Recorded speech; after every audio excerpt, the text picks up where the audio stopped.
It's that time once again for episode 95 of Royally Quacked, brought to you on the Elite Sports and Entertainment Network. How's it going, Cody? Happy New Year, everyone. Happy New Year. I'm excited. Mostly for a different reason, I guess. Today is we're gonna get a very special surprise. It's gonna be the first rant of the season. I've had plenty of them already. Yeah, but it's time for me to have a rant. And like I said, I have a whole special outline of my rant. Yeah, it's that kind of rant where I needed an outline. Wow. Okay. Mm-hmm. And my dad hasn't not seen this outline, so he has no idea what's coming. Seen it. I do not know what's happening. I can guess some of it, I think, but then again, you might be a little more detailed than I might have said something. But we also have breaking news. Breaking news. Yeah. Tonight at, I'll say it the way it's supposed to be said, crypto.com arena, you'll see Royally Quacked will be there. Yeah.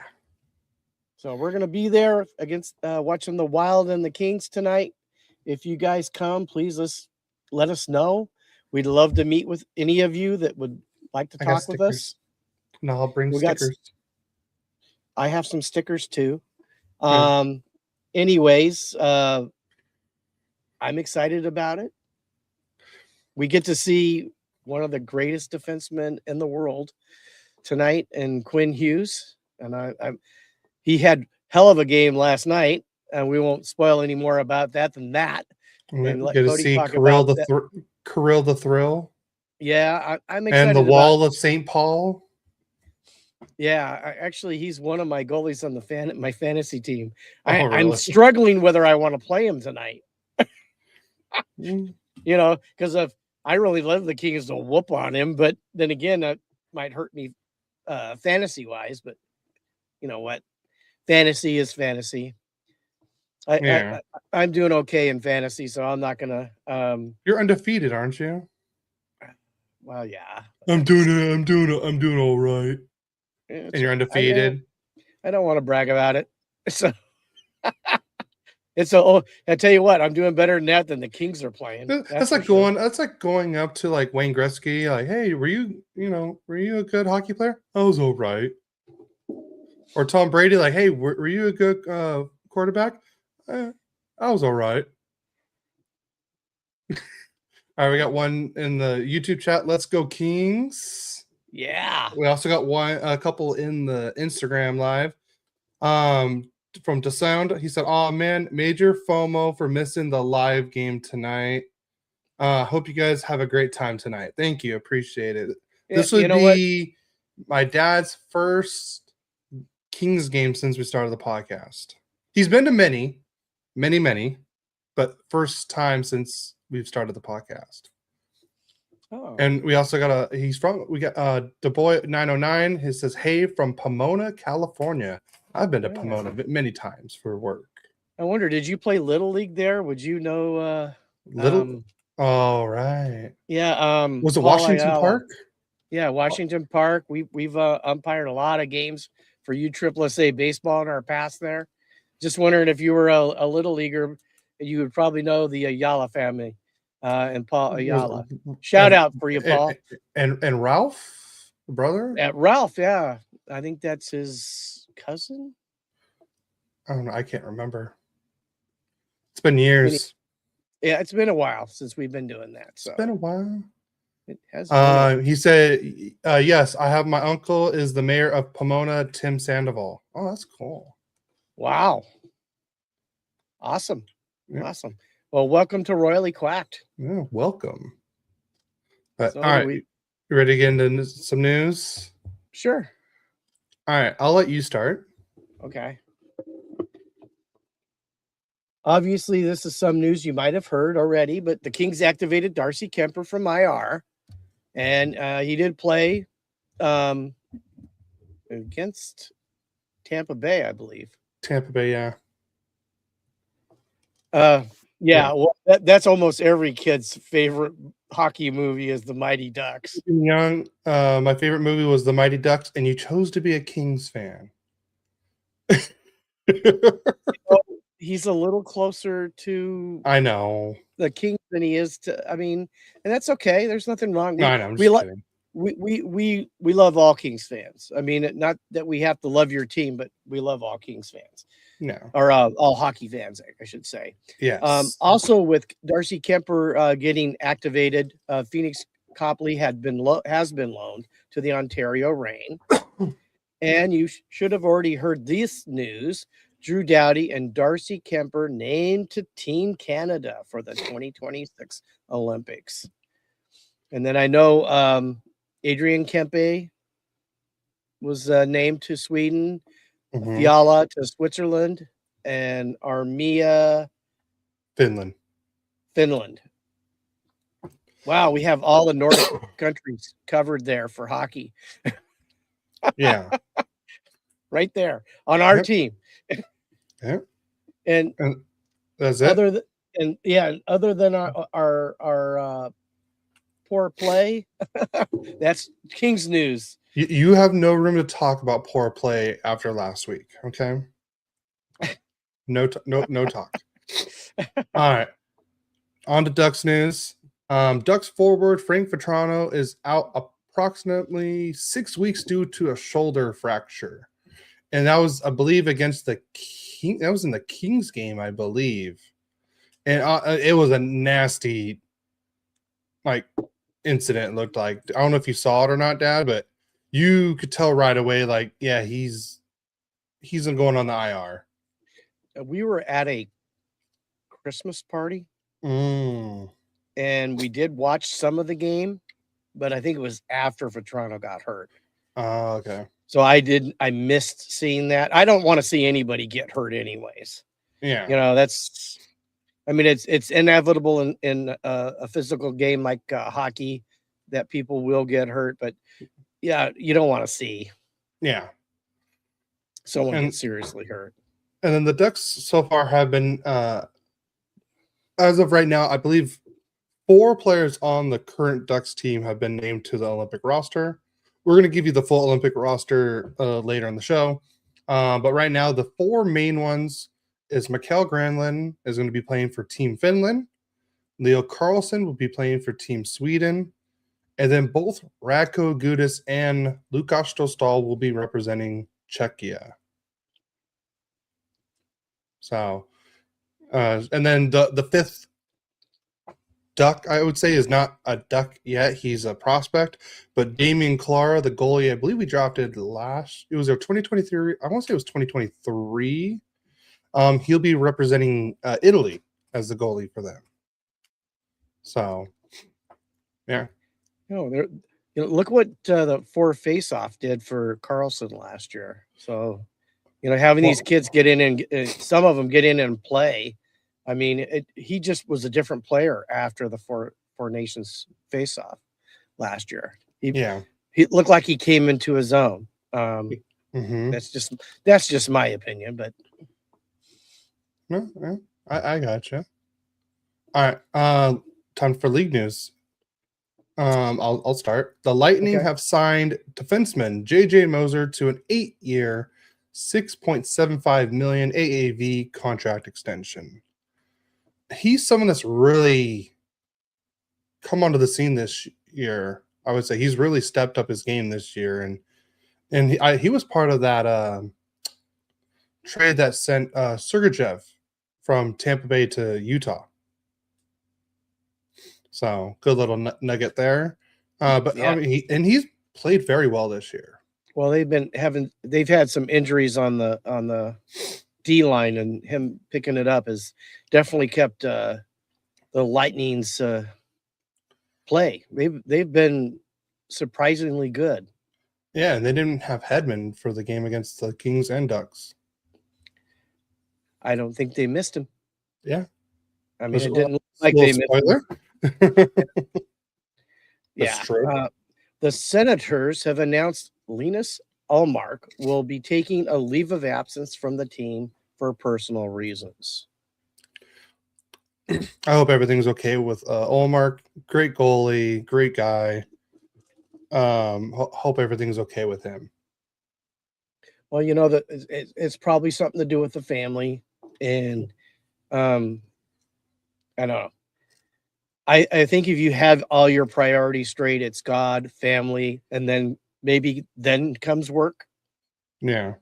That's what it should be.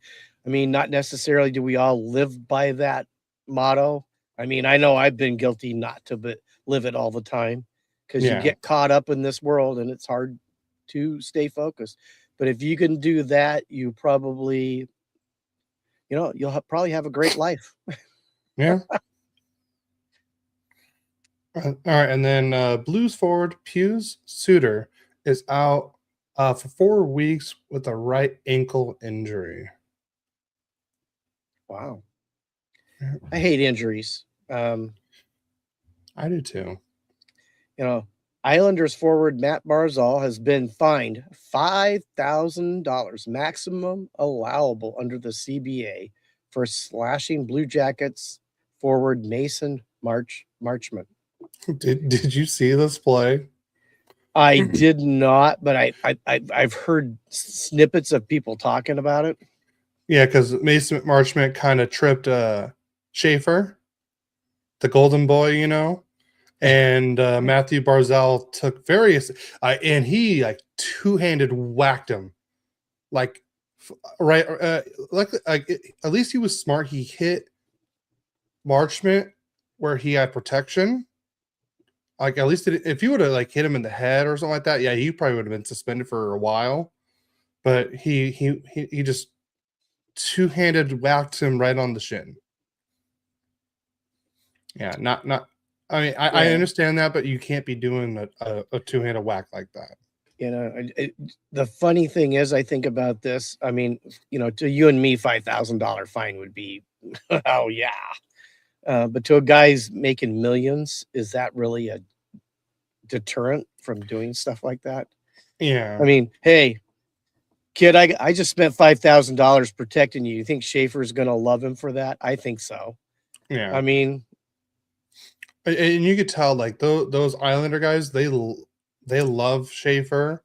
He's played well. But like I think it's not just the way he's playing, it's just the way he is as a person. And I think they would do anything to make sure he's protected. And you could tell right away. Yeah. And then Peter Kochetkov will undergo surgery for his lower body injury and is expected to miss the rest of the season. And that's per Hurricanes head coach Rob Brindamore. Wow. So it looks like it's just going to be Freddie Anderson and that new guy, Bussy. I can't remember his first name, but he was like the first, like he won like 10 games and 11 starts. Yeah, he's been something. Yeah. So opportunity knocked and he stepped up. Yeah, he really did. Flyers acquire Philip Tomasino from Pittsburgh for Igor Zamula. Just a little hockey trade, I believe. I don't know much about either player, so. Okay, so we do have before we get too far, DeSound asked, what is your guys' opinion on Barzal's actions? Was he justified? Like, I wouldn't say the Marchment trip was like dirty, like yes, try to injure it happened. So what Marchment did, I think is just kind of like a freak, because he didn't really like, his leg was already stuck out from what I remember, but I thought he would have maybe, I knew it was going to be either a fine or 1 game, just because it was a little bit after, but this is what Jeff Merrick said, and I think this is the real reason why it was a fine and not a suspension. It was still during live play, kind of. So if the play was dead and the refs blew the whistle and then he whacked him, then yes, he's probably going to get suspension. but since it was during live play, refs haven't blown the whistle dead or the play dead. That's why I believe it was just a suspension. So I think, I mean, and Marchman even came out after the game saying that he's like, yeah, I shouldn't have done that. Like, I shouldn't have tripped him like that. It was an overreaction, is what it was. I mean, granted, maybe going up and, checking him really hard would have sent maybe a similar message without a $5,000 fine. But if you've played hockey, and I have played hockey, but not on ice and not at this level by any means. But if you talk to players, that physicality and the fighting that happened is to get that aggression out without it going too crazy. Yeah. Otherwise, you'd have guys actually swinging the sticks at their heads. They get angry. The physicality that the sport has, and a lot of people, I don't want to say just dislike, but don't approve of, the guys square off and start throwing punches. That's just to tell everybody, hey, that was a little too much. Let's not do that again. And we're not going to be using our sticks in a manner that could kill somebody. Yeah. Because if you don't have that physicality, things will get out of hand. Yeah. But also, I do believe the CBA needs to punch up those fines a little bit to make it more of a deterrent, especially doing stuff with the stick, or like throwing an elbow in a guy's face. Yeah. What the damage that could do. I mean, so there's some room for improvement on actions on plays like that, where it could be more of a deterrent. Costs you a little bit more money, you'll think twice about doing it. Yeah. I mean, it doesn't take away that physicality, because they're gonna go throw punches at each other, the dance around, punch around thing. And we've seen some guys get knocked out cold in those, so but that's why it happens. Yeah. He said to sound said in the Instagram chat saying, completely agree. I think he should have tried to make him drop the gloves instead of striking him with the stick. I think the reason why he didn't drop the gloves, because I think Mason Marchment would have just destroyed him in a fight. But I don't think that was the point. I think the point is you stand up for your player. But Barzell's not a fighter, and Marchment is a big guy, and I think he would definitely. I don't think Marchment's like a fighter, but he can hold his own a lot better than Barzell can. Yeah. So, all right, we'll move on to the next bit news. Penguins acquire Yegor Chinnikov from Columbus for Danton Heinen, a 2026 second and a 2027 third round pick. So is this the first time in NHL history that two guys named Yegor got traded in the same week? We had another. Oh, right above. Oh, wow, yeah. You didn't notice that, right? I did not notice that. No. I something wrote that. Ask the 32 Thoughts guy. Yeah, there you go. In the last bit of league news, Calgary extended goalie Devin Cooley for 2 years at $1.35 million AAV. Oh, not quite the last one. I forgot to put one in the notes. I have it right here on my phone. The Canucks have re-signed forward Linus Karlsson to a 2-year, $2.25 million AAV contract extension. I forgot to add that in the notes. That's okay. It's a good thing I was looking through my notes. And now to the fun part. All right, let me get the games ready. Well, this game was fun for me and not for you. Yeah, wait till you see the game graphic I made for this one. All right, and let's go here. All right, ready? Ready for the game graphic, everyone? Oh, we got Subcut Clothing. They said hi on the IG live. What's up? How you doing? Good morning. Are you ready for the game graphic? I'm ready. All right, here we go.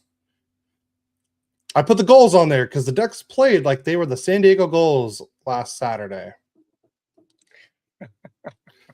Yeah, this was a horrible game all around.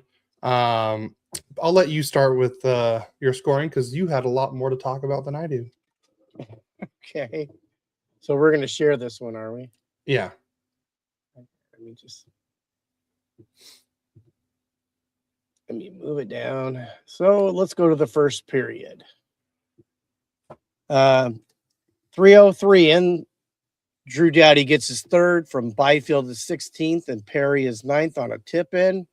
1-0 Kings. 53 seconds later, Trevor Moore gets his 5th from Dumoulin his 7th and CC his 6th. Yes, the two defensive guys we signed to exorbitant contracts both got an assist with the Trevor Moore goal.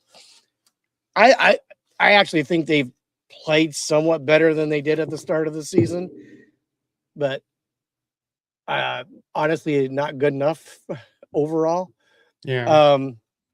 Then Alex Laferriere gets his 8th from Kuemper his 18th and Kopitar his 12th to make it 3-0 on a snapshot at the 10:21 mark. The AAA line. AAA line, yeah. We're back to the AAA line. Yes, we've had that before. Yeah, but that was with Kuzmenko. I know. I Laferriere's the new one on on that line for at least that game, and then hey, Quentin Byfield gets his 5th on the power play from Clark his 12th and Kuzmenko his 5th at the 19:02 mark on a tip in. I don't know how many games that was between goals for Quentin, but at least we know he can score. I believe they said that was his first point of December. Well, he had his first point on the first goal from Doughty. Yeah, but this was the first game he got a point in all of December. Yeah, something's got to go on there, but that's something for a little later. So everyone out there, all those goals my dad just mentioned, that was all in the first period. Yeah. And you notice that I didn't say a single player in that, a Ducks player in that period. On to the second period, where I'll have nothing to, I'll be the only one talking about this second period, but it's not going to be long. Mason McTavish gets his 9th of the year on the power play on a wrist shot at the 10:02 mark to make it 4-1 Kings. Assists go to Carlson, his 25th, and Seneca, his 18th. And then I'll shut up for the rest of the game. We go to the third period, but part of the, as Cody said, the AAA line, the newest on the AAA line, Alex Laferriere gets his 9th from Dumoulin, his 8th, and Kopitar, his 13th, to make it 5-1 on a backhand shot at the 4:24 mark. And to finish it off, getting the hat trick, Alex Laferriere gets his 10th from Clark, his 13th, and Kopitar, his 14th, to make it 6-1 on a slap shot. So the final score in the Southern California rival game, Kings 6, Ducks 1, evens up the series at 1-1. Yep. Let's go to the stats real quick. And here's a shock. I mean, the Kings did outshoot them 30-26, but did you want to talk about the face-off? It's 1+ for you. So this is the 1+, I would say, especially the last couple of weeks about the Ducks, or I would say last week, I would say more.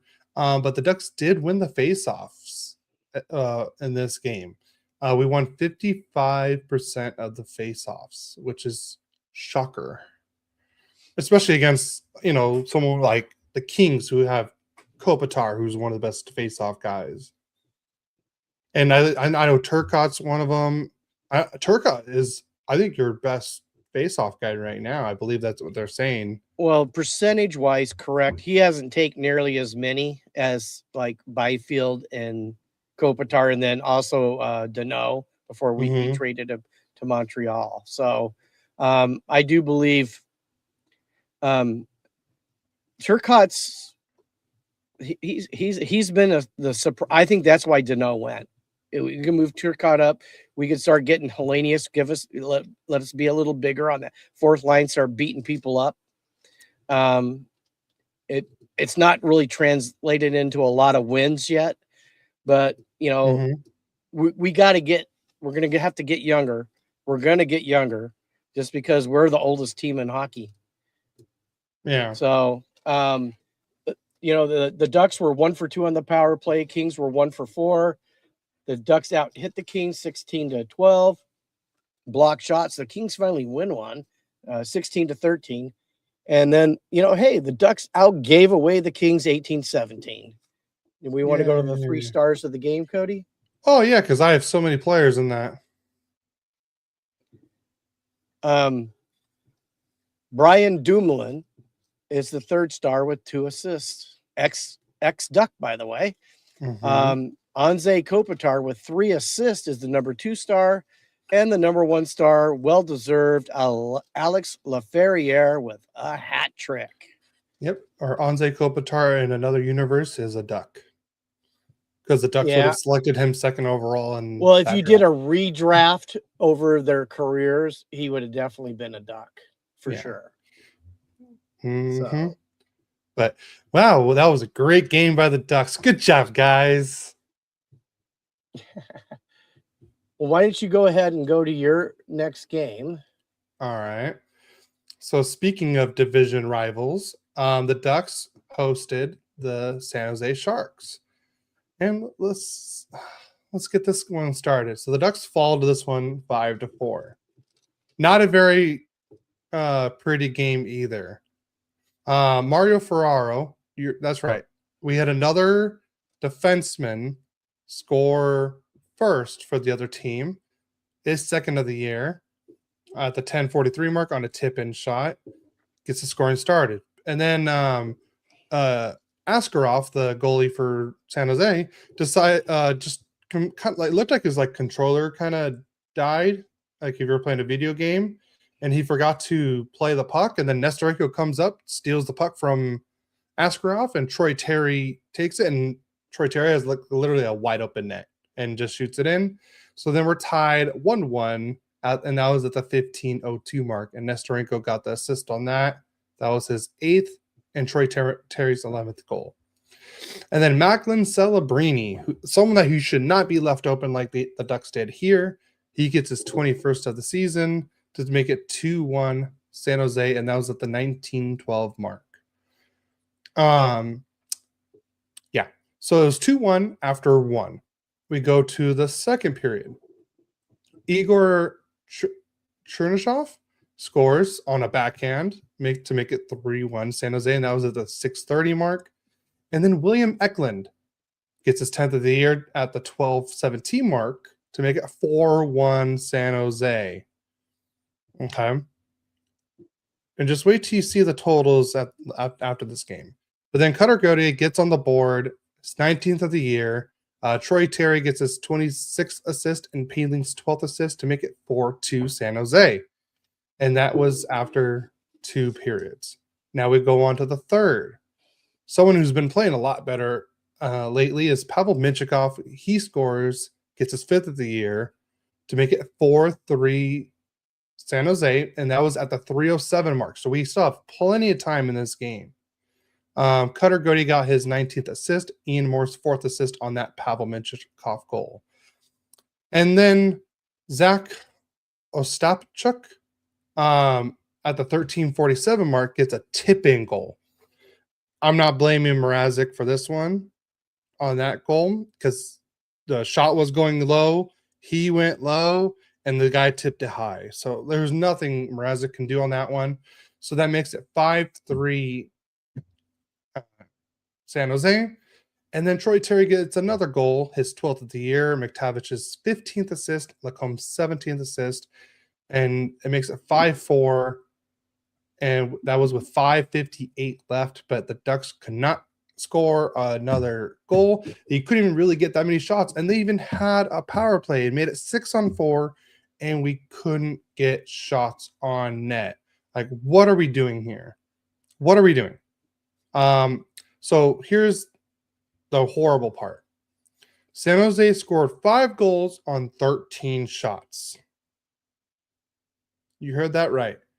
5 goals on 13 shots. Dostal stopped 5 of 9, and Mrazek stopped 3 of 4. It's not good. Like, we can't be giving up 5 goals on 13 shots. Like, it was like the Dallas game. They had like 7 goals on 13 shots at one point. It's bad. We can't be doing this. I mean, you can't blame just the goalies on it, because like when you're giving up like 2-on-1s and one-timers and deflections, that's on defense. I'm not blaming Dostal, but I mean, Dostal hasn't looked himself lately, but still, like, you have to stop more shots, and I would say it's on the defense and the goalies at the same time, not just on Mrazek or Dostal. But here's a shocker. I forgot to say the Ducks also had 42 shots on goal and scored 4. Face-off percentage, the Ducks win another one, 55-45. Both teams were 0-for on the power play. Ducks out-hit them 18-17. San Jose had 19 block shots. Ducks had 11. And now the season series is tied 1 apiece. And your 3 stars of the game, Wenberg had 2 assists for 2 points. Troy Terry had 2 goals, 1 assist for 3 points as the number 2 star. And then the golden child of the NHL right now, Macklin Celebrini, was the number 1 star with 1 goal, 2 assists for 3 points. And we also have something in the IG live. DeSound says, I was watching this game, a tough loss for the Ducks. I thought they might have pulled off the win or at least tie the last 5 minutes. I'm also secretly hoping both teams to lose. Oh, trust me, that's me this weekend with the Niners and Seahawks. Yeah, there you go. So, just another embarrassing loss. And that makes us now 3 straight losses to division teams. 3 straight losses to divisional teams. All in the last week. I would say around that. Okay. So now it's your turn. So on the 29th, Kings are playing in Colorado. And we'll go right to the scoring.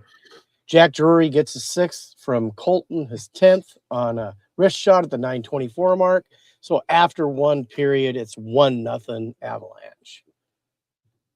In the second period, finally, Corey Perry gets his 8th on the power play from Fiala, his 12th, and Edmondson, his 12th, on a tip-in at the 5:15 mark. But Martin Nitches gets his 19th from Landeskog, his 14th, and McKinnon to make it 2-1 on a backhanded shot at the 13:21 mark.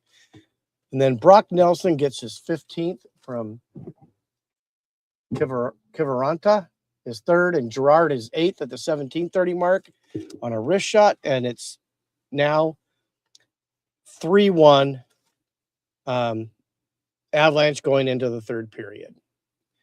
But the surprise, and Finland's Olympic player, Joel Armia, another shorthanded goal, his 9th from Kempe, his 19th at the 4:58 mark on a wrist shot.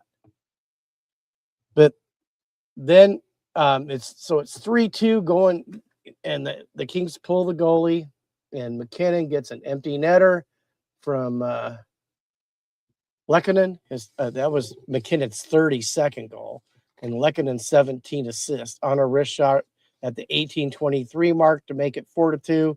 And then Makar gets his 12th from Nushkin, his 15th, and Nelson his 13th at the 19:50 mark. And the Kings lose in Colorado 5-2. The Kings actually were competitive in this game, but you could see the difference in talent level. I mean, totally. Their Avalanche have a lot more talent hockey-wise than the Kings do. So let's go to the 3 stars. Netches is the 3rd star with a goal. McKinnon's the 2nd star with a goal and an assist. And Nelson, the 1st star with a goal and an assist. Now on to your next game, Cody. All right. My next game. So the Ducks host the Tampa Bay Lightning. And here's how it went. So again, the Ducks give up the first goal to a defenseman. JJ Moser, who we just talked about earlier, gets his 4th of the year to make it 1-0 Lightning. And that was the first period. In the second period, Chanson Harkins gets on the board to tie it up, his 3rd of the year. Ross Johnson's 9th assist of the year. So now we're tied 1-1, and that was at the 15-17 mark. And then Braden Point gets on the board for only his 7th goal of the year, which is crazy. To make it 2-1 Lightning, and that was at the 19-11 mark. And that was after 2 periods, so it's 2-1 Tampa Bay after 2. And then the 3rd period is where it gets wild. And then Beckett Seneca, also known as Bucket, gets his 12th of the year to tie it up 12-12, and that was at the 3:57 mark. And that goal was unassisted, which Tied I it think up 12-12. Did I say 12-12? You Sorry, I meant did. 2-2. I did. There I you did go. 12. Yeah, so I tied it up 2-2. Yeah, I just skipped a bunch of goals and didn't tell you guys. Sorry, 12 is my favorite number, so I have 12 on the brain. Beckett ties it up 2-2, and that goal is unassisted, which really should have gone to McTavish, but yeah. And then Nikita Kucherov gets on the board for Tampa Bay on a power play goal, and that was at the 8-minute mark, and that makes it 3-2 Tampa Bay. But Mason McTavish on the power play gets his 10th of the year. Minchikov gets an assist, his 6th of the year, and ties it up 3-3, and that was at the 13:02 mark. And so there was no other scoring, so then we go into overtime. And the Ducks had plenty of chances in overtime, can't capitalize, but then Darren Radish, a defenseman, gets his 9th of the year and wins it for Tampa Bay, and that was at the 2:47 mark in overtime. So the Ducks fall to Tampa Bay 4-3. Here's the shots on goal. Tampa Bay had 29. The Ducks had 28. And for the 3rd straight game, the Ducks win the faceoff percentage 62-38. Each team was 1 for 3 on the power play. Tampa Bay outhit us 19-13. Each team had 12 block shots. And Tampa Bay wins the series, season series 2-0, winning both games 4-3. Your 3 stars, you have Braden Point with the 1 goal, 1 point for as the 3rd star. Beckett gets the 2nd star with the 1 goal, and McTavish gets the 1st star with the 1 goal. And that is it for this game. So you have 2 Ducks get the 1st and 2nd star, and they lose. Yeah, because they're the home team. Okay. So on to your game. Now we're playing Tampa Bay on New Year's Day, and the scoring starts off with Braden Point on the power play from Gensel is 22nd and Kucherov is 34th at the 3:34 mark on a wrist shot. So it's 1-0 Tampa Bay. Then Jeff Malott gets his 3rd from Corey Perry, his 10th on a snapshot, just about a little over a minute later to tie the game 1-1.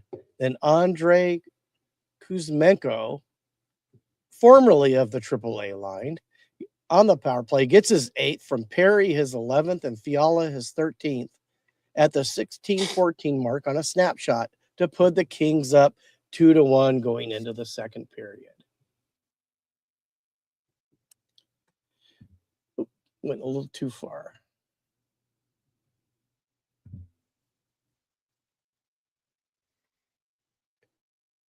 You okay over there? Dad?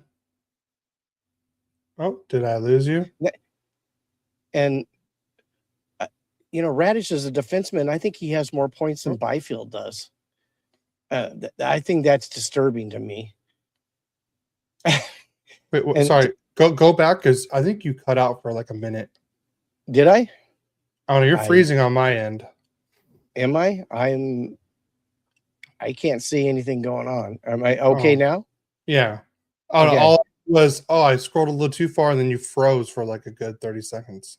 Okay, so in the second period, Braden Point gets his 9th from Radish his 21st and Moser his 10th to tie the game 2-2 on a backhanded shot at the 18:07 mark. We go to the third period, tied 2-2, and Kevin Fiala on the power play gets his 14th from Perry his 12th and Kuzmenko his 6th to put the Kings up 3-2. And that was at the 137 mark on a wrist shot. Then we go all the way to the 16:41 mark, and Anthony Cirelli gets his 11th from Hagel, his 17th. Kucherov is 35th on a backhanded shot to tie the game 3-3. Then Gage Gonçalves. Gonchar? Yep. It makes sense if you don't think about it. Okay. He scores his 4th from Gensel, his 23rd, and Cirelli his 13th to put Tampa Bay up 4-3 at the 18:19 mark. And then less than a minute later, Kucherov gets an empty netter from Radish's 22nd, and the final is 5-3 Tampa Bay.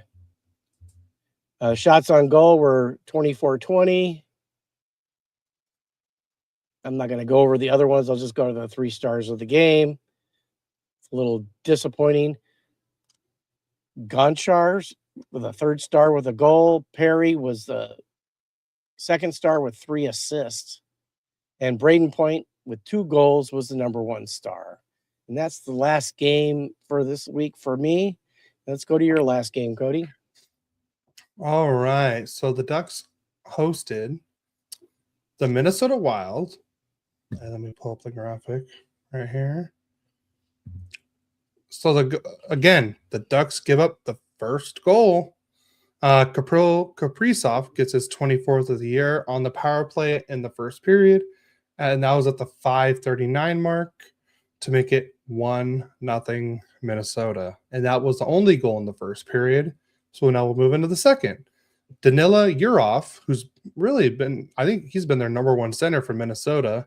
He gets his 5th of the year to make it 2-0 Minnesota, and that was at the 8:10 mark. And that was off a deflection shot. And then Beckett Seneca again gets his 13th of the year to make it 2-1 Minnesota. That was Mason McTavish's 16th assist of the year, and that was at the 13:46 mark. And then a minute later, Yakov Trenin gets his 3rd of the year to make it 3-1 Minnesota, and again at the 14:45 mark. So now it's 3-1 Minnesota at after 2. So now we'll move into the third period, and Danila Yurov again gets his 6th of the year to make it 4-1 Minnesota, and that was at the 3:21 mark. And then Nico Sturm gets his 3rd of the year to make it 5-1 Minnesota. And that was at the 15:02 mark. And then, Troy Terry scores to make it 5-2. That was his 13th of the year, Granlund's 9th assist. And that was at the 17:27 mark. So that's the final 5-2. Dostal stopped 29 out of 34 shots. Gustafsson stopped 26 out of 28. And we'll go to the stats. Minnesota outshot the Ducks 34-28. And then for the fourth game in a row, it's a Ducks record since I can't remember when, but they won the faceoff again, 53-47. Minnesota went 1 for 4 on the power play. Ducks were 0 for 1. Can you believe that in the 2 games against Minnesota, Minnesota's had, I want to say, 12 power plays to the Ducks 3. I feel like that's a little lopsided. Yeah, exactly. I'm speechless too. The Ducks out hit them 22-11, and had more block shots, 20-18. And so far, the Ducks are 0 for 2 against the Minnesota in the season series. The 3 stars of the game, Kaprizov is the number 3 star with the 1 goal.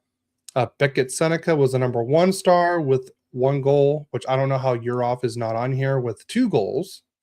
But Quinn Hughes, the new Minnesota Wild, had 4 assists this game for 4 points. And he was the number 1 star. So Seneca was the number 2 star then. Seneca was the number 2 star, and Quinn Hughes was the number 1 star. Okay. All right. And I believe that's the last bit of news. So I guess I can remove that. All right. Now for my favorite time of this episode. Are you ready? Yeah. If you want to take a nap or anything like that, or go to the bathroom, now I'm gonna I'll hit the restroom real quick while you go off. All right, I'm gonna go off, and you'll end up listening to this later, so you'll hear everything. All right, here's my rant. We need to stop starting the game behind. 27 games, we've been behind. We've given up the first goal. 27 games. We've only taken the lead 14 times to start the game. 14-27. It's not very good. So out of 41 games, so half the games we've already played so far, we've given up the first goal 27 times. That's not how we start games. You can't be giving up the first goal. We can't be behind every single game like that. That's way too many. Okay, that's 1. 2, can't be losing to teams in division. We lost 3 straight. We lost to Seattle, game we should have won. We lost to the Kings. We played like crap. Then we lost to the Sharks. We gave up 5 goals on 13 shots. We can't be losing to teams in division. Those are points that we're giving up easily. That's what's keeping us in playoff spots if we win. Now we're going lower and lower and lower in the standings because we're not winning these games in the division. Oh, you could have taken your time. Oh, I did. Yeah. And then I didn't want to miss it all. Next up. What's going on with the power play and penalty kill? We got new coaches for this. The power play started off very good, and now it's been better as of late. At least we've scored some power play goals this last week, but it was horrible. So here's how bad the power plays has been. In October, and this is October, we are going at 20%. November, 20%. And then December, it dropped. We had 11.4% on the power play. That cannot happen. Your power play needs to stay consistent. Okay. Next up. Too many odd man rush attempts are being given up. That's how the other teams are scoring their goals. We're leaving. This is all like these next 3 bullets are all pretty much the same. Stop with the defensive turnovers and leaving the zone too early, and it leads to goals against. That's how Bedard scored one of his goals. That's how they get the odd man rushes. That's how we're giving up these high danger chances against these teams. That's how they're scoring that's how they're usually taking the lead on us right away, because we're leaving the zone early or we're giving the puck up in our D zone and that's how we're losing these games. And then there's too many odd man rush attempts that we're not scoring on. And sometimes we're not even getting a shot off. There's been too many times where I've seen a 2-on-1, 3-on-1, and it's like it should be an easy goal, and we're not even getting a shot off. What are we doing here? Like, I'm so annoyed. Like, I'm like, oh, shoot. And they don't shoot, or they make too many passes. And they do that in the O-zone too. Shoot the puck on net, get rebounds, put someone in front of the goalie and block his view. That's how other teams are scoring on us, but we're not doing the same. Next up, we need to learn to be more dangerous in the offensive zone. Can't just score on rush attempts all the time. I know that's how Cutter and Leo and Terry all usually score, but we can't just be a automatic rush team and score. We need to be all around better offensively. When we're in the O-zone, we need to keep in the O-zone, work the puck around, get the other team tired, and then start getting shots on net, and we're not even doing that. I don't know what's going on with that, but it looked very good in the beginning of the year, and I feel like the team has changed dramatically since then, and we haven't really had major injuries that are involved with this. Me and Mom talked a little bit about this when we were texting, so she kind of knows I was going to go on a rant. They did better when they get the puck and shoot instead of trying too hard to get the best shot. I agree. I believe, as Michael Scott said in The Office, you're going to miss 100% of the shots you don't take from Wayne Gretzky. It's an Office reference if you don't know that. So shoot the puck, because, like I said, you're better off shooting the puck and getting rebounds and blocking and getting deflections than just trying to find the best shot and then losing the puck. Agreed. And another one. Stop taking penalties. I'm not gonna lie. This is a little on the refs, I would say too, where the refs I feel like have been really bad against the Ducks as of late. Against the Kings, I wasn't too worried about. It was, I want to say, the Sharks or Tampa Bay game, and this has happened, I want to say, a few times now, where the Ducks have a power play, and then almost like right away, the other team trips one of the Ducks players, and it's a blatant trip. Like, they call it all the time, and we don't get another. That should be another penalty and get called, and then we should have a 5-on-3. But we're not getting that. And see, Mom, how we are with the referees, how Mom's like, hey, calm down. Mom agrees. That should tell you one thing. When Mom agrees with how bad the refs are, that should tell you one thing. Because I can tell you this, I don't know how many times where I've seen the Ducks on a penalty kill, then they take another penalty and they call it instantly. But when the Ducks are on a power play and the other team trips us or anything, they don't call it. It happens too many times. All right. And our penalties, we're taking dumb penalties. I love Beckett, but he's one of the worst ones at taking penalties. I know he's young. He's 19. He's probably he'll clean up the act. I'm not worried about him as much and stuff like that, but we're still taking too many penalties. So, penalties. This is how many penalties we've had in each month. In October, we had 43. In November, 58. And then in December, 53. Penalties drawn, we had 50 in October, 62 in November, and then 49 in December. It's when the Ducks are playing their game, that's when we draw more penalties.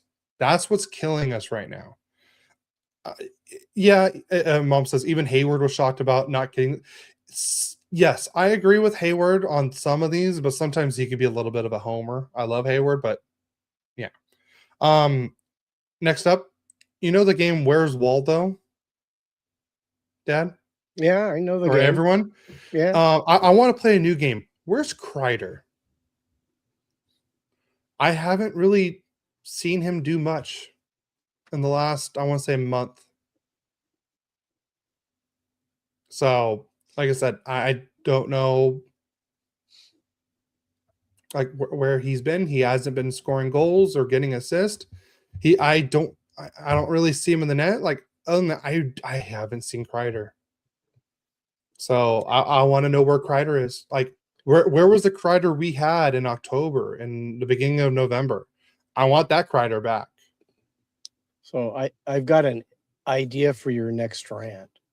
Okay. I'm not done, but go on. Yeah. We'll let your mom come in and you guys can rant together. Okay. What do you think about that? I know we've done it before. Well, I know, but it's yeah. Yeah. Okay. And then, the ladies that listen, they'll get a lady's point of view, not just us guys' point of view on hockey. Is mom in the building right now? You want mom to come in? Bring her on. If she's listening, I think she is. Mom, come into Dad's office. Come in and take my spot and let me know when. So we'll you have guys can have your full-on a celebrity rant. So I got more. So in the last 5 games, we haven't had a lead once in the last 5 games. And since December 1st, do you want to know how many leads we've had since December 1st? And this is including the game last night. 3. Close. We've had 4. I was going to say 4. Dang. Yeah. So the Ducks had a lead in, let's see, December 1st against the Blues. We had the Chicago game where they won 7-1. I totally forgot about this one. We did have a lead in the Pittsburgh game, the one that we got completely outplayed in. And then the last time we had a lead was on December 15th against the New York Rangers. On that, the last time, or sorry, was it 1, 2, 3, or 5 times. Sorry, it was 5, not 4, 5. Because we did have the lead against the Columbus on December 20th. That was the last time the Ducks had a lead in a game. Was December 20th. So 5 leads in the month of December. That's not good. And a team that was scoring mom's in the picture. All right. And then letting up 3 or more goals.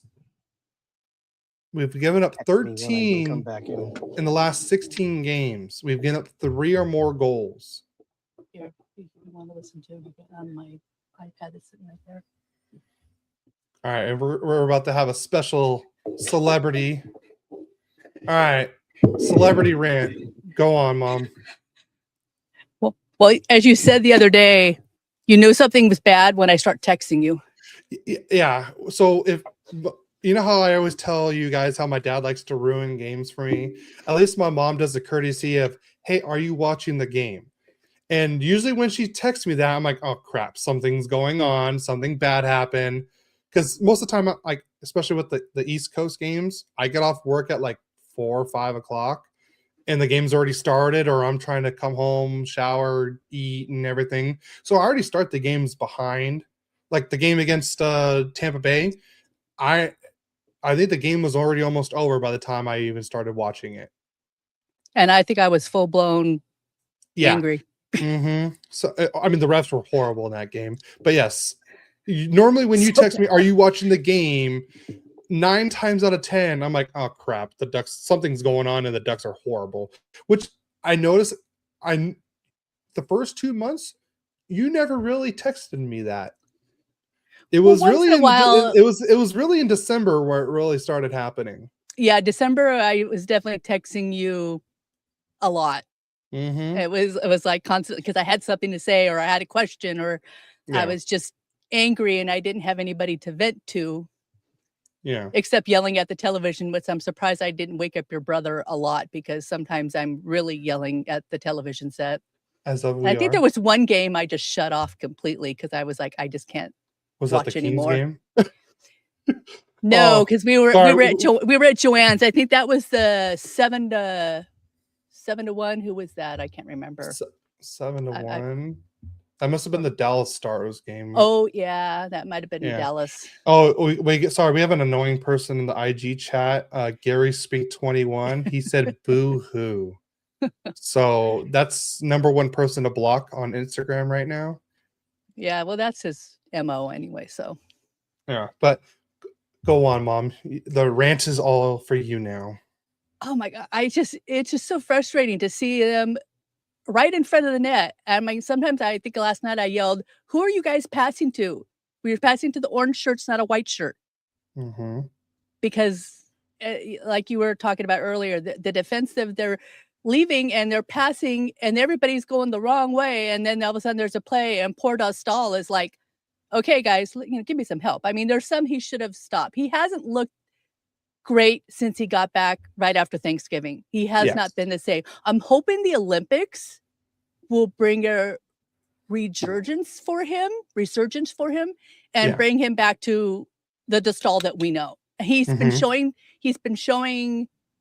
inks of it a little bit here and there. Yeah. The last couple of games have definitely been better, but his defense has just been, I mean, Lacombe, who's usually really good, I haven't seen that much of. He's been kind of silent. I haven't seen him sliding across the ice to block anything like he normally does. It's been very, very frustrating for sure. I agree. Sorry, Dad's being annoying. He says, you look good with the Kings background. Here, let's do this. Go on, Mom. I got you. There we go. Go. I'll put you in the in the orange. Here, how about this? We'll do there we go. Orange and black. Go for it. I like that. No, he's talking about this. Oh, the king that part. I can't do anything about that one. There we go. I try to block it a little bit, but yeah, it's been so. They were playing so good, and it seems like since Thanksgiving, it's like a switch. Yet you're going to go through periods where things go down. But I'd like to see, like I think I put on there, I would like to see them maybe start losing the faceoffs because they seem to be doing better when they lost the faceoffs. Since they've been winning faceoffs, they're doing worse. So I'm all for lose the faceoffs if that's what it takes to put something, and then shooting the dang puck. When they didn't think about the shots, that's when they were making the goals. They'd make these fantastic goals, or they'd get the rebound from it instead of playing with it and then passing it and losing it. And then they're off to the races trying to catch the person that's going to go down and score. And it seems like it's two different ducks since Thanksgiving. No, I would say you're 100% right on that. It's a different, honestly, I hate to say it, but it looks like we're watching Greg Cronin hockey again. I thought about that this morning. Yes. It's like they're all of a sudden, they're not the team that, like I said, there's going to be bumps, but what are we in third place now instead of first? And it's such a tight knit group already that every point counts. Yeah. I want to see something. I'm hoping that we can start doing something by the Olympics. And I'm hoping that all the guys from the Olympics come back with maybe a renewed and a refreshed attitude. Yeah. And hit the ground running to finish off the season to at least make the playoffs. I mean, they're not Stanley Cup ready. I mean, as much as I'd love them to be, they are not Stanley Cup ready, but at least let's get them into the playoffs. Yeah, no, I agree. Honestly, I knew when we were doing that 7-game win streak, when everyone's like, oh my God, the Ducks are contenders. I'm like, I think a lot of people did not like me for this. And I was still like, okay, what they're doing is great. And I'm enjoying this. I was not enjoying it. I was enjoying the moment. But I'm more realistic where I'm like, what they're doing is not sustainable. The way they're playing defense, the way they're scoring goals is not gonna last. I'm like, they have to trust me, I loved it. I loved the winning. I loved everyone. The Ducks were finally on everyone's radar. They were talking about, hey, this is the Ducks. This is the Ducks. Instead of, because the Ducks were always like, oh yeah, they're bottom feeders. They're going to be a lottery team like always. But the way they started really turned a lot of people's heads. Like, oh, the Ducks are better. Like they're looking legit. And I was like, yes, they are. But let's see what happens later on in the season. And I'm one of the most positive people when it comes to no, and you are my sports teams and stuff. I'm even when they're down, I'm usually like, okay, there's something. But right now, it's like I'm even having a hard time, with that.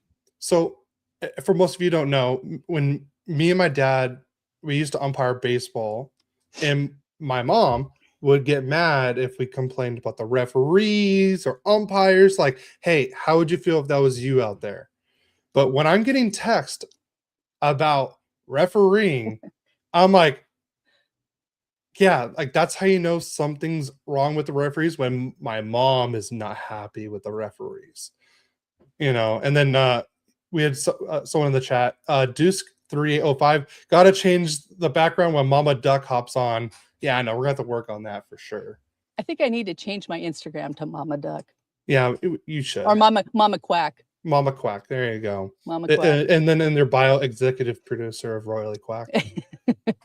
But no, like, so that's how I know, like, the referees are bad. And it's usually whenever you have a question, when you text me like, hey, where are you at in the game? Because I have a question.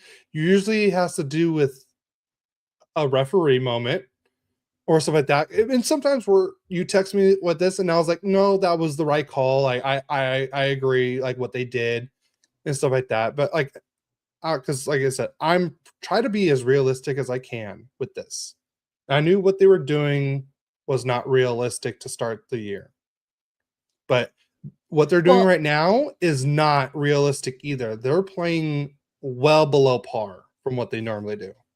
Slightly off subject, but even last night when I text you about, what was it, Clorn? Got the lip and stuff like that, and they let the play go. Yeah.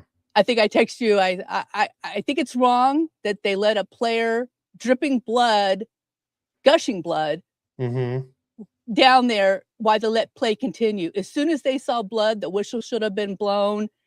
And I mean, I know that, play advantage, that's not what they were going for and stuff like that. But I'm sorry, players first, as far as that is concerned, that they should have stopped it immediately and let a trainer come out of the ice and get that taken care of right away. That bugged me. Even if it would have been a Wild player, I would have felt the same way. Stop the play. Especially if you see blood, I say stop it immediately. Yeah, that bugged me. Because what happens if it was like, he got cut here, and how would you feel if you're the referee and you guys let the play? I know what the rule is, and I understand that, but what happens if a guy is bleeding from the neck, and like the only way to save his life is to stop the play immediately and get the trainer out there and stop it? Yeah, because you didn't know where exactly he got hit. You couldn't see it. I saw, because it was funny, because when they stopped the play and everything like that, the fans were booing. I don't know if you heard that audio. Yeah. The fans were, because they thought it was a penalty. I'm like, and I knew right away. I'm like, no, he got hit in the head with a puck. Cutter is the one that hit him, and Cutter batted the puck in midair and it hit Killorn. I'm like, it had nothing to do with the Wild player, and yet the fans were booing. I was like, no, it's nothing. Like, I knew right away. I'm like, there's no penalty. That was Cutter hitting the puck and the puck hitting Killorn in the face. That's all it was. I mean, there was no penalty. There was no high stick. And I think once everyone saw the replay, they're like, oh, okay, yeah. Because I still remember it was me and Christine went to one of the home openers. And I want to say it was Troy Terry got a double minor for high sticking. And we were booing the refs. But they didn't show anything on the Jumbotron or anything. And then they showed the replay, and Terry just whacked the dude in the face, like blatantly. And everyone's like, you just hear everyone go, ooh, and then like, okay, yeah, that's a double minor. Like, everyone's like, oh, okay, refs, you're fine now. Okay, we understand. Like, that's how I normally am. Is like, all right, show me the replay. I want to see. But that one against the Lightning, where the Ducks had a power play, and then the guy immediately tripped Granlund. Like puck, the guy's stick was between Granlund's feet or his legs, and he skated and he fell, and then no call. That cannot be happening. Well, my other one that I was questioning, and I'm not sure if I text you about that, but was it might have been the Lightning when the net came off Yeah. and they kept letting play go. Yeah. And it kept going and it kept going. I'm like, when are they going to decide to call the whistle when it comes back down and they go to shoot and there's no net? No, so the rule is on that since it was a Lightning player that knocked the net off, the play continues. So that way, since the Ducks had possession, it keeps the Ducks. It's like in soccer, it was a foul, but they have an advantage kind of thing. Yeah. But as soon as like the Lightning touch the puck, it's dead. So yeah, there's no way the Lightning can come back and score on that play. Let's see here. Let's just be real. The Ducks are being exposed as fraudulent, just like Mikey. Honestly, like at this point, yeah, the Ducks are being frauds right now on playoff watch. Like they're not. I'm sorry, but like I said, in my notes, how are you a playoff team when you haven't had a single second lead in the last 5 games, and you've only had 5 leads since December 1st? And out of what, 15 games, and you only had 4 leads? That's been their problem all season, is getting the Well, first. But I used to not worry about it because I'm like, okay, the team gets the lead, that's okay. We can usually come back for it. Now I'm not so confident about that. So I was in a Discord chat and we were all kind of going off last night. And one guy's like, well, I mean, I kind of like it because that, makes us the comeback kids. I'm like, why don't we just be the winning team? Like, why do we have to be the comeback kids every single game? Like, I don't know if I can take it every game being the comeback kids. I mean, no offense, Mom, but if the Ducks did that every game, my hair is going to look like yours by the end of the year. I already got getting a little whiter. I already got gray hairs, and I'm 33 years old. I don't know if you guys can see it, but yeah, there's trust me, there's white hair in there. I'm only 33, but I don't want to like this. I love being the comeback, having that nickname, the comeback kids of Anaheim. We've been that for years, but why can't we just be the winning team? I'd rather be the most generic nickname. Oh yeah, the Ducks just win games. Boom, simple as that. But why do we have to be the comeback kids? I don't want to be down. Like I said, half the games this year, the Ducks in 41 games, the Ducks have given up the first goal 27 times out of 41. And most of it's been in the month of December. Did we have any in December? I want to say maybe 1, 2. Oh, we had 2. Yeah, because we had. I want to say it was against the Blues on December 1st. The Chicago game. I think they scored the first goal. Did we score the first goal this game? Yeah, we scored the first goal that. So I want to say 3 in December. Yeah, wow, 3 in December out of 1, 2, 3, 4, 5, 6, 7, 8, 9, 10, 11, 12. Wait, I have it right here on my notes. Out of 15 games, we had the lead 3 times in that month. That's sad. Yeah. Very, very sad. No, as Deuce said in the Ducks are being exposed as frauds. So yeah, it's honestly, it's up to Quenneville and Verbeek right now to change things up in Anaheim. Like, we need to be better defensively. And I feel like once we get better defensively, like we need to add either a nice 2-way center or forward, or get a shutdown defensive defenseman. Like we need a like defensive defenseman. Yeah, I want someone that's going to play on the top line with Lacombe. I want a right-handed shot defensive defenseman to play on the top line with Lacombe, move Truba down with Zellweger, and I want Minty and Moore. I'm sorry, but Gudis, you're my 7th defenseman. Because I like the way Moore has been playing. Truba just plays better with Zellweger. They have a good connection, but we got to have some. We need to find a top pair of defensemen to go with Lacombe. Someone that's great defensively, and it cannot be Hellison because Hellison's been giving up too many. His defensive play has just not been there in the last 2 months, I would say. Yeah. He started off great, but the last 2 months, and I love Hellison. I do. I'm not one of those people saying, he needs to be, let go, trade it away. And I mean, trade him if what you're getting back is what we need. Don't just trade him away to trade him away. I agree. So, we got a couple chats in the IG live from the Mighty Ducks Club. So shout out Mighty Ducks Club. He said, "Nice shirt, Cody," since he helped me get this shirt from Fanatic Swag. And then he also mentioned the Kings tickets are cheaper than the Ducks tickets right now.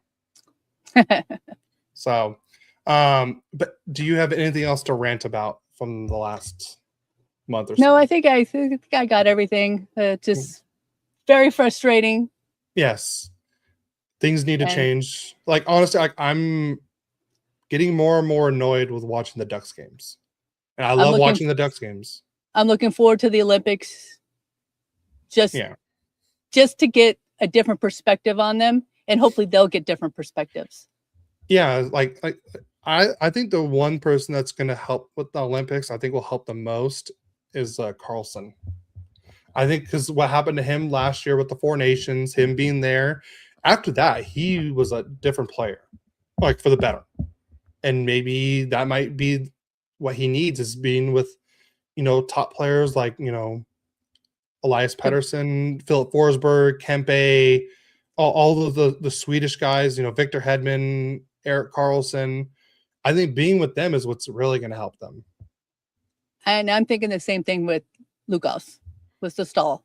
Yeah. I think I'm hoping that that's going to bring out the player that we know is in there back out. And maybe he'll find, maybe being with other players and stuff like that, different players and stuff like that, might just bring out that urgency that he's like, okay, I got to get this back, because he's not the player he was before that last injury. And I'm hoping that the Olympics will definitely bring that out. Yeah. So all right, well, Dad, if you're in the chat, come back in and we'll finish the rest of the podcast. Nice talking with you, son. Nice Anytime. talking to you too. Yep. I know we'll have to change the background next time you come on. All right. Well, since now I got my rant out of the way, Mom got her rant out of the way, now we'll finally get into the upcoming games predictions, and we'll talk about the Olympic rosters real quick. So just waiting for my dad to hop back in, and we'll get everything started for you guys. Most of it. You were still talking. I was behind. All right, and here he is coming back. I was taking a nap. Oh, told you could. Okay, so ready for game predictions? I am. All right, you go first since you already have your games on there. Okay, tonight. Sorry, Kings fans. The Wild are maybe the third best team in hockey right now. I have them losing 5-3. The Kings losing 5-3 tonight. I hope that is not true. And then we play them again Monday, lose again 4-2. I got to get a win in there somewhere, so we'll beat the Sharks 5-4 on Wednesday next week. And then Friday we play the Jets in Winnipeg, and I have another loss 3-2. What about you on your games, Cody? So on Monday, I have the Ducks playing in the nation's capital. I have them losing to the Capitals 4-2. So losing 4-2. Then on Tuesday, they head over to Philadelphia. So it'll be the Cutter Gauthier Bowl Part 2. And I have them winning this game 5-3. And then on Thursday, the Ducks head over to Carolina, and I have them losing that one 3-2. We have another chat. We all can't beat Colorado, but I get it. It's the other way. It's the other way for the Kings. Get a strong lead in the first and tie in the second and lose in the third. That's pretty much exactly what happened with that Tampa Bay game, I want to say. Totally agree. You know, we all can go on rants. I go, one thing I have to say, being that I have a long officials background, we can only worry about what we can control, and we can't control how people officiate the games. But we can boo them. I'm just kidding. Well, yeah, absolutely. It's a bad call. I mean, but it happens, and we can't control that. So we can say all we want about that, and it's not going to change a thing. Yep. You know, you get it off your chest. I mean, because honestly, we've been where we've been praised and we've been booed. Yeah. And I can remember, and it wasn't working with you, but another person where we had people following us because honestly, my partner was so bad. He was bad. Yeah. And, you know, I just kept telling him, look straight ahead. Don't listen to him. As soon as we get close, a director is going to take care of him. And that's exactly what happened. Mm-hmm. I think that was the last time I worked with that guy. Yep. So, all right. Well, last bit of news is we got the Olympic rosters. So we'll talk about each team fairly quickly, and then just, you know, say if we're shocked on who made it and who got snubbed real quick. So here's Team Canada's team. So here's the forwards: Macklin Celebrini, Anthony Sorelli, Sidney Crosby, Brandon Hagel, Bo Horvat, Nathan McKinnon, Brad Marchand, Mitch Marner, Connor McDavid, Braden Point, Sam Reinhart, Mark Stone, Nick Suzuki, and Tom Wilson. On the defense, they brought the exact same defense. Drew Doughty, Thomas Harley, Cale Makar, Josh Morrissey, Colton Parayko, Travis Sanheim, Shea Theodore, and Devon Taves. And for the goalies, this is where the big shakeup happened. Jordan Binnington, Darcy Kuemper, and Logan Thompson. So obviously for the forwards, Sam Bennett did not make the team. Wow. And Connor, he was the one player from Four Nations that did not make it back. And then also no Connor Bedard. I thought Bedard is USA. No, he is Canadian. Is he really? Yep. I remember him and McTavish were buddies on Team Canada in the World Juniors. Yeah, defense is the exact same, and the goalies, and no Aiden Hill, no Sam Montembeault, but the two more deserving guys are on there is Darcy Kuemper and Logan Thompson. Yeah, who do you think the starter is? If it was me coaching Team Canada, Logan Thompson's the starter. I would totally agree with you. Yeah, Binnington has not. He's not been the same. No, he has not. And he helped Canada win the Four Nations. So, yeah, that's the only reason he's there, I think. Yeah. And Horvat instead of like Bennett. Interesting. Well, Horvat's had a great year, and he's good in the faceoffs. I was just gonna say that same thing. He's a good faceoff guy, and that can change a game. Yep. Enough of the quacking. Let's talk Kings kicking wild butt tonight. I hope they do, because we are going to the game tonight. I really hope the Kings beat the Wild.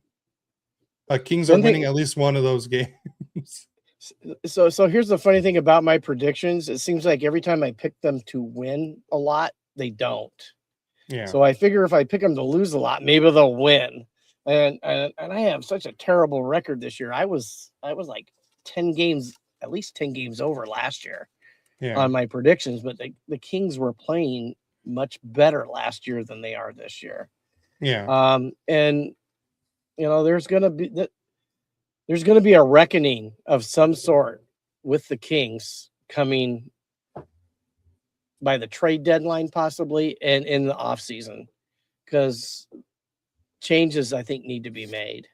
Yep.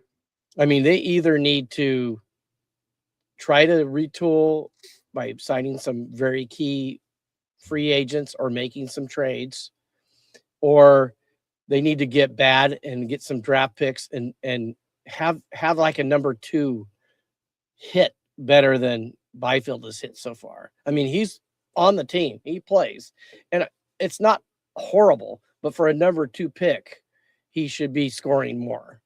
And that's the biggest thing about him is he's not scoring enough. Turcotte, obviously, and both these guys have had some issues with health, whether it be injury or illness, that has really set them back. I mean, Byfield, like 2-3, he broke his ankle. He had that thing with his, I think, tonsils and adenoids that supposedly was corrected for this year, but it certainly hasn't played into him scoring better like he did the second half last year. I just wondering is he one of those guys that just always plays better in the second half? We'll see. But we needed to hit on that, and we haven't hit on it yet, just to be honest. Turcotte, he does everything except for score a lot. I mean, he's always in the plays. I like watch him play, but we need some guys that are snipers other than Kuemper. And we don't have very many snipers. Armia is probably our second or third leading goal scorer, or maybe fourth. I mean, Fiala's probably up there with Kuemper, and then Armia, Fiala, Perry. So, wow, I like how we went from Canadian Olympic roster to a little rant on the Kings. okay, I got mine done. Let's Okay. go on to the. All right, was there any shockers on defense that there? Because there's one for sure, and then the second one is like kind of a long shot, but I can see it happening for defense for Team Canada. I'm trying to think Canadians now, so yeah, I might be mixing up. You wanted him as a defenseman for the Kings before he got traded to Washington. Chikrin. I would say he's my first one on, and then Matthew Schaefer was the long shot, And he didn't make it either. No. And I like him. No, I do too. But I mean, he's 18. I understand why. So, yeah, that's a big spotlight to put a kid in.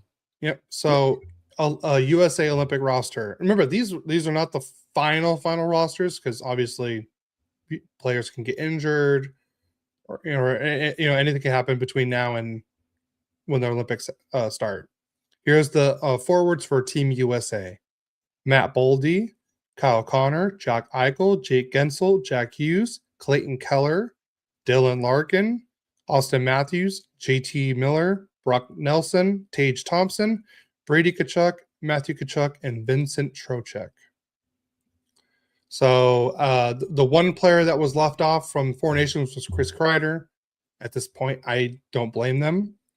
I would have, but no Jason Robertson. Yeah, he was the first one I'm sorry, but Trocheck does not need to be on there.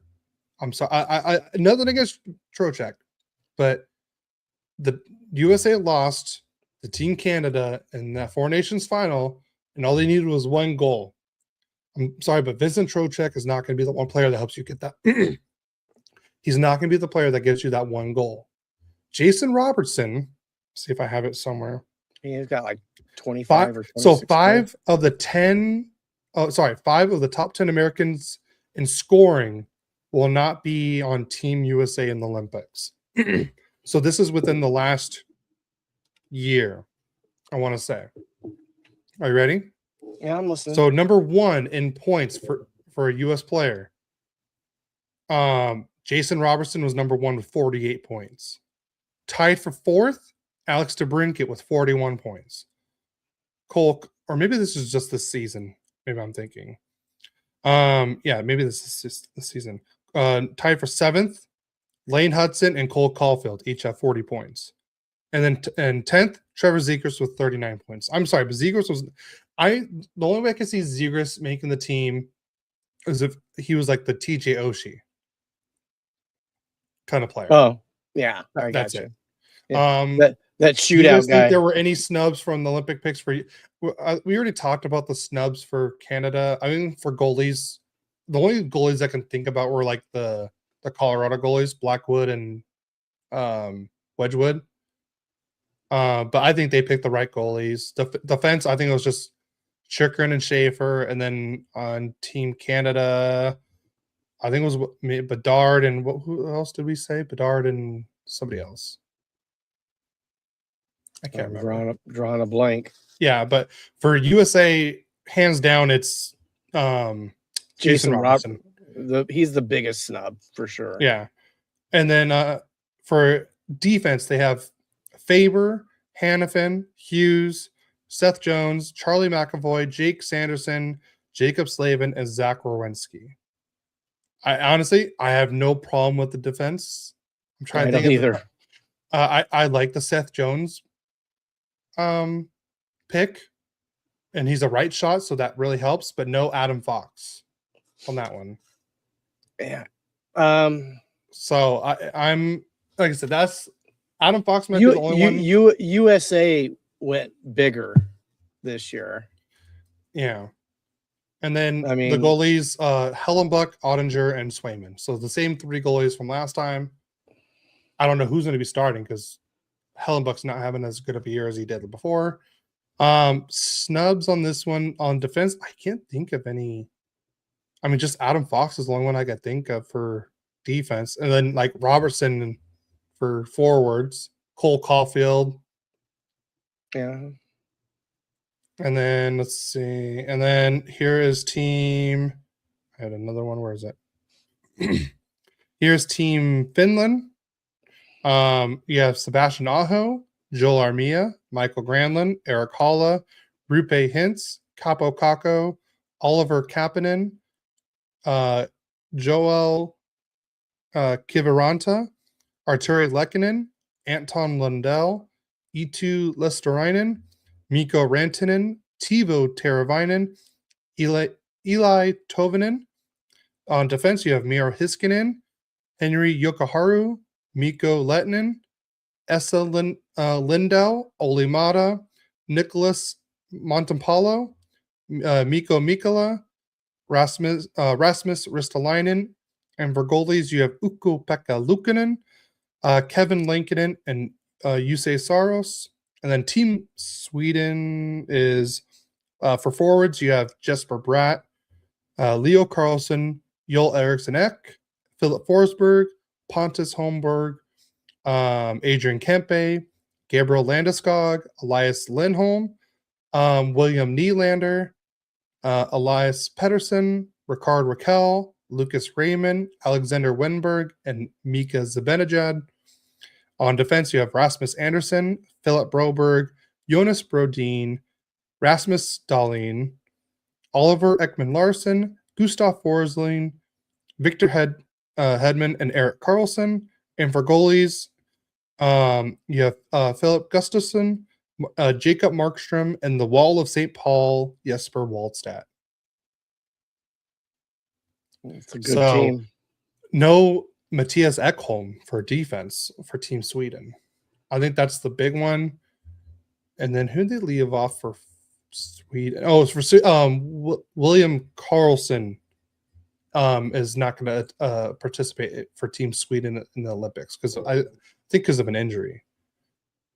Like I said, I don't know much about Team Finland or Team Sweden for snubs for that. The one I heard the most was like Matthias Ekholm. And then that was really it for the Team Sweden. But we had another chat. I think Byfield needs to use his physicality a lot more. He's a big dude. He's fast, but I never see him drive the net. Am I wrong on that?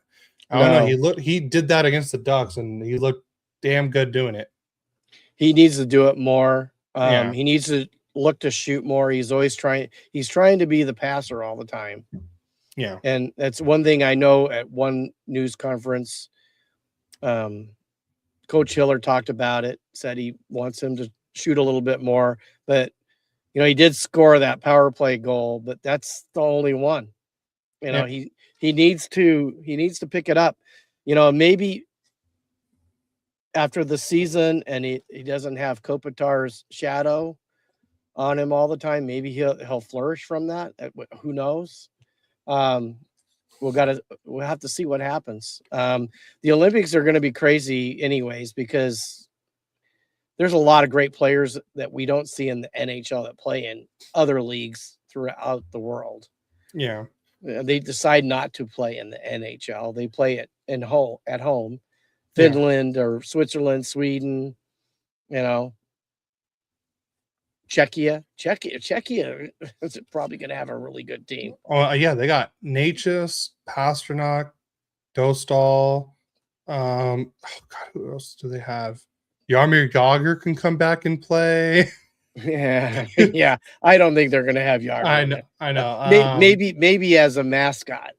Yeah, or oh, thanks for the Anaheim Ducks memes on Twitter. He posted this, and I agree with this. Here's the biggest snub of all of them.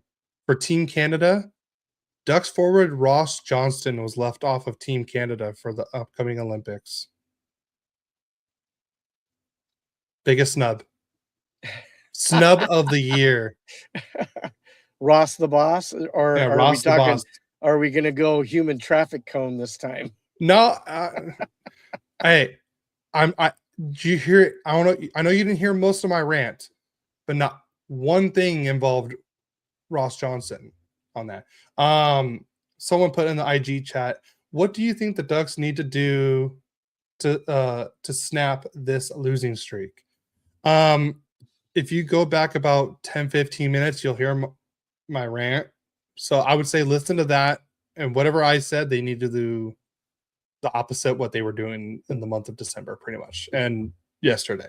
Yeah, I didn't listen to your rant, but the one thing is they need to think defense first and then let the offense happen. Mm-hmm. That would be a big thing for them. Yeah. See, the Kings are the opposite. They're defensive first, but there is very little offense. I mean, it's been picking up here a little bit lately, but you have the Ducks just have so many more weapons actually scoring than the Kings. Yeah. The Kings don't have enough offensive weapons.